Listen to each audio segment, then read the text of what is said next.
Ah, hello everyone, it's Matt here, just putting on some final tyres, and welcome to a special Let's Talk About, which I'm going to call the Road to Exhibiting. Now I could have called it something else, and I could put in some sound effects and get in some trouble, but I'm not going to. So basically, you could also call this, I suppose, the very long road to Bristol in November, because that's what this is all building to. So basically, one of the main issues I've really got with doing trains, and pretty much a lot of people will take this as well, is if you're building custom trains, realistically, you need somewhere to run them on.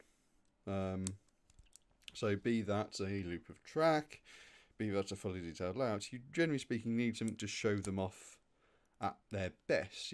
Static displays are okay, but static displays, kind of get boring rather quickly. And the one good thing about train displays, which is also could be the same said for GBCs or vehicles in general, and a few other bits and pieces, is that they can move.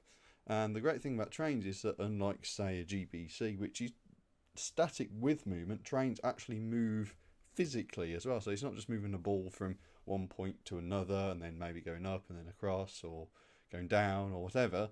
It's actually moving something from one place to another, and it's involving the minifigs, because normally trains are minifig scaled. So it's this great sense of doing it's something doing something functional, rather than just wasting time or providing some amusement like a GBC could be classed as. Um, so, effectively, I've been working, redesigning, and tweaking, redesigning, and sourcing pieces, and generally speaking, getting something together which will be exhibitable at Bristol Bricks in November.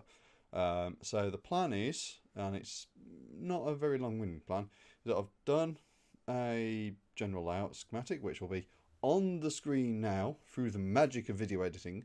And this is what I'm going to be taking to Bristol Bricks. And obviously you can sort of see that it's a bit of a different layout to what you might sort of expect. Somebody might have expected just a single loop and maybe a couple of sidings for train storage.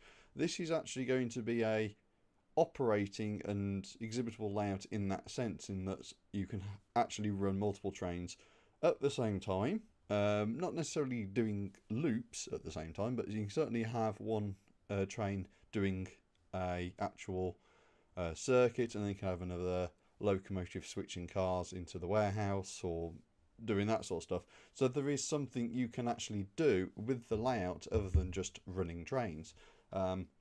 And that's one of the big things with exhibition layouts, is a lot of them are centered on just having trains sort of as chase their tails, and I don't really want that in an exhibitable layout. I think that's, don't get me wrong, it attracts the crowds, but if that's all you're doing, then that's not the most attractive thing to, say, the experts or something like that. And this is the whole thing.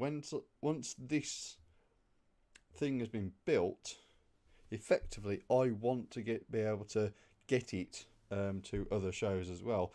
The big thing being is that I'm not sure whether they're actually open for exhibits, but if possible, I want to see if I can get it into the National Model show in the NEC, because it's a local show. I can pack everything up here. It's about 20-30 minutes up the road from where I live. I can set it up. If I've got an issue, it's not too far to come back, pick something up and go back again. And I can keep to that sort of schematic I've done for Bristol Bricks. And the whole reason I've been redesigning it is that the warehouse was inside and I want to move it outside because there's more space. And that's the whole thing. And the warehouse update, and I will point this out, it's on the schematic as something different than what it was on other schematics and other things I've talked about, and that'll be revealed in the update. So that'll be coming soon. But this is why there's not been much progress in the way of the brick model loader freight cars. any personal projects I'm doing. I mean, the commuter coaches have had some work done. But even say, I don't know, the brake vehicle, I'll put the bogies on it, but there's no wheels on the bogies. The underframe is sort of there, but I'm missing a few. It's missing a few bits and pieces. The interior is pretty much complete, I want to say, but again, the top line isn't finished. The roof modules aren't finished. There's two blank ones there because it's missing pieces, and it's just one of those things where it's, I'm making progress, but it's slow progress, and it's stuff like that because what I've effectively been doing is stuff like this, ballasting track. I mean, you think this is pretty something simple, and it is effectively, but it just is such a part sink because you've got the parts underneath, then you've got the parts on the top, and then you've got all the tiles, and the tiles. The tiles are what kill you because, I mean, you might be able to find 20 at this store and 30 at this brickling store and maybe another 10 here, and you'll buy them, and then in 5 seconds they're gone, and you may have done not even one track panel from what you can get from one shop. So that's why, if you follow Instagram, I actually did buy, I can't remember the exact total. I'll actually bring it up on I'm actually doing an internet on the Google machine, for those of you who get the reference from the Modeller's Life podcast. And let's go to orders, and we are at it's not that one, it's this one, 524. So I've ordered 524 1x1 black tiles and 151 by 4 tiles in black. The 1x4 tiles seem to be more common than the 1x1s. Don't know why, but that's just the nature of the game. So yeah, I've got quite a lot of tiles on the way. But you think that 524 is a lot, but bear in mind that for every one by 4 tile you need to do a tie, you'll actually need 2, because you have your single tie in the middle, the 1x4, and then you've got one either side for the 1x1s. So for every 1x4 tile you need 2 1x2s. So that 524 is cut down in half. So you're looking at what, 262, doing quick maths. So that's 262 ties you can do. Well, each one of these standard track panels is what, 1, 2, 3, 4, 5, 6, 7, 8. So there's 8 ties per your standard track panel. The R104s, they're not complete, so the R104s need the 1x1 tiles adding. They might also need a couple of 1x4s as well. I'm not entirely sure. I think the last panel was running out on those. And this is one of the things where I'm buying a lot of stuff. The 1x1 tiles, the 1x2 plates, the 2x8 plates, the 2x4 plates. A lot of it is just like dark blue grey plates and black tiles, but it needs to get ordered. And then you've got not only the track, but also the base plates they're on, the tiles that go on the base plates, and the 1x8 plates to do the scenery, and it soon adds up, which is what I will say. And the thing is that I'm trying to go in whole hog pretty much straight away and sort of go, this is what you can do, and dump 500 quid a month into Lego, and eventually you might be able to end up with something considerable. I'm not saying that, but from my perspective, I am reusing stuff like the triple point, like the double points at the front of the layouts, where you've got the warehouse at the bottom one that goes onto this actually like one of the outside loops. Effectively, I'm trying to get stuff like that, reusing existing stuff. So the warehouse, for example, that is actually on existing base plates already have in stock, and a lot of them are going to be the bright green and maybe blue ones, because literally, I've got them, I can use them, it saves money. A lot of the filler, like bricks underneath, the warehouse to actually pack it up to the height are just regular colours I've got from the box. You know, they're not anything special. The outside facing ones, yes, they're special. They're dark bluish grey, but everything else is just like red, blue, yellow, white, pink. You know, effectively whatever I've got, it's going in. You know, and this is the sort of thing is that, with the exception of the caboose, I mean, the caboose was just literally just a last minute sort of like, oh, I can do this. You know, everything else has kind of been sidelined just to try and get the track complete and that sort of stuff. I mean, quite hand on heart, thankfully, it's going okay. I've had some more bits arrive today, some more 16 by 32 green base plates. So I've got 3 of those. I've got another one over behind my other monitor, which has the original pizzeria on from one of the city corner sets from like 2005, something like that. So I'm going to be stripping that down and reusing that one. So there's a 4th. And effectively, a lot of the stuff I'm trying to do, you know, with this ballasting is I'm trying to reuse existing pieces where possible. But again, there's a lot to do. And the other thing is for Bristol is that I want to try and get the warehouse externally complete. I'm not going to say it's going to be complete, but it's certainly externally complete. So it's, you know, yeah, you know, you can look through the windows. You know, fantastic. But providing the aesthetic is there, you know, that it's externally complete, you know, it's structurally sound, you know, okay, the roof might be missing, the floors might be missing, but the physical shape of it is there. You can visualise those. You can visualise the roof and the floors and all that sort of stuff, you know, let's like that. And to be honest with you, I'm more about and I'm going to use the phrase here, the Thomas the Tank Engine effect, which is basically that the building exterior is there, you know, maybe there might be some partitions inside to prevent the light, you know, passing through, but other than that, detail is, you know, non-existent. And it's, you know, it's kind of a shame, you know, to say that, you know, that this won't be done. But effectively, aside from the ground floor, everything else is raised up. So trying to get, you know, that sort of stuff built in is kind of hard when you can't effectively you're trying to tie in everything to the exterior wall to the centre core so it's all stable.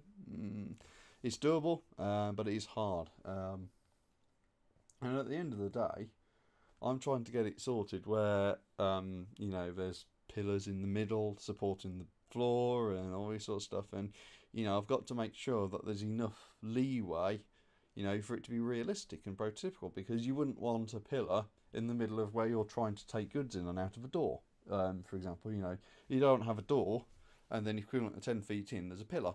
You know, it's not realistic. So I've got to try and work out how to get, you know, around those limitations and that sort of stuff.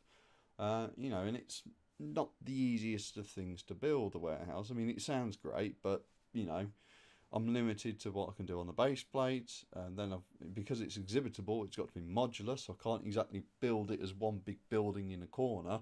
You know, I've got to be able to take it apart, you know, maybe take the roof off and that sort of stuff. So, you know, it's just, you know, complication after complication with doing stuff like this.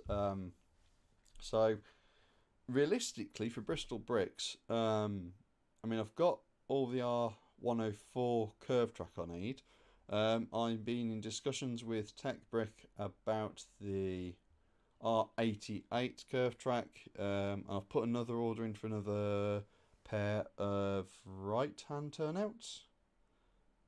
Yes, right-hand turnouts.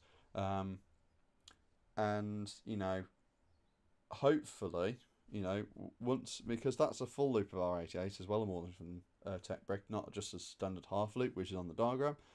So effectively, I'm going to be building, you know, sort of like, I said half the layout is going to have base plates, you know, the lower half. The lower half of the diagram, if you like, is going to have base plates. The rest of it is just like, you know, effectively resting on the boards.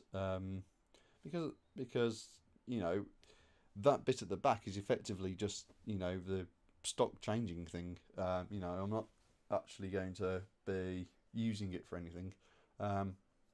There's things I need to do, for Bristol. I need to get my priority really for Bristol is the following: the warehouse externally complete. I need to design and build a station building. I don't know what I'm going to do yet, but I'm hoping to build something, maybe single story with a peaked roof. Something wooden maybe. Maybe a nice sort of like tan and reddish brown colour scheme. Where you've got like reddish brown beams and arches and stuff like that, and then tan just like for the walling. It could look quite good. But I need to have a look and see what's available and that sort of stuff, and try and have a look up some designs as well, really. So, the warehouse, station building, get the track ballasts as much as possible.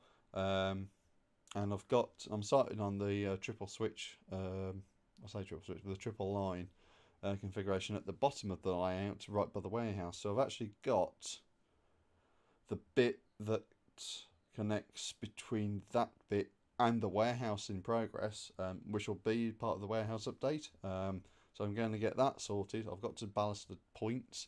I want to try and motorise them as well, even if, providing I can try and get the motorisation in. Honestly, it's going to be a bit difficult to motorise them, but hopefully I can get that in as well.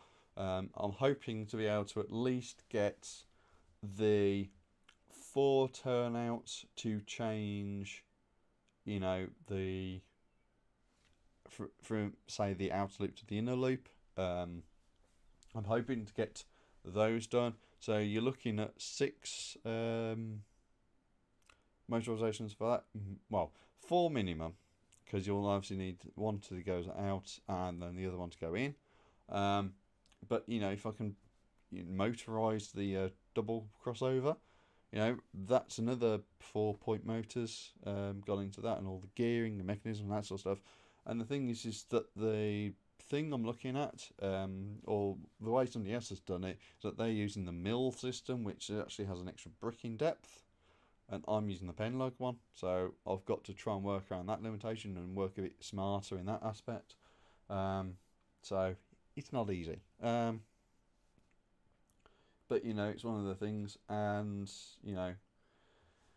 hopefully it will be complete by Bristol. What I want to get done, not saying it's going to be. And then there's trains as well, because I've got to have trains to run on the layout. So the suburban tank's got to get finished. The suburban tank is actually supposed to be being finished this month as part of my sort of short medium term goals. I've done the other 2, kind of.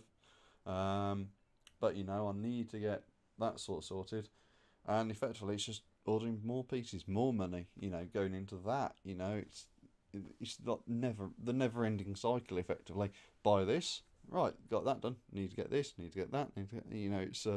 It's not easy to just go plonk done. And then I might need to revise it. It's because it's a reasonable size, but I'm comparing it to some of the stuff, and it's kind of looking a bit diminutive, maybe in certain aspects. So I might raise the cab up slightly, so it's just slightly higher, and possibly increase the boiler height. Don't know how easy that's going to be necessarily, but maybe make that slightly higher as well, just to make it a bit better. But possibly give me a bit more room as well inside for fitting the PFX brick as well. So I've got to get that complete. I've not even got a finished loco yet, so I need to get the suburban tank complete. The camelback I want to get built and working as well, so that needs more work going into it. The commute coaches, I've got one complete, but again, whoop, sorry. The second one hasn't even got wheels on it, hasn't even got a finished roof. That needs work going into it to make that complete. I want to get a red one built as well. Even if it's just even if it's just a standard one, I want to get one of those built as well. Oh, and it's just, like I said at the start, it's just a continual sort of like build this, build this, build this, build that. But So it's just like getting everything built. So hopefully, fingers crossed, I'll get what I want to complete by Bristol. So that is, effectively it's the warehouse, track ballasting, and then some trains to run on it. Nice to see to be like the station building, so I can at least pretend there's a station somewhere for the passenger train to be pulled into and resting, and that sort of stuff. So, it's a long and arduous process, but maybe I'll get complete by Bristol. Who knows? But yeah, that's it for this one. Really, it's been 20 minutes recording. So longer than I anticipated, but hopefully you've enjoyed the ramble. Hopefully you've got a bit of an insight into the weird processes I use, and hopefully if you are going to Bristol, and you might see this finally complete and finally on base plates, and finally fully detailed. So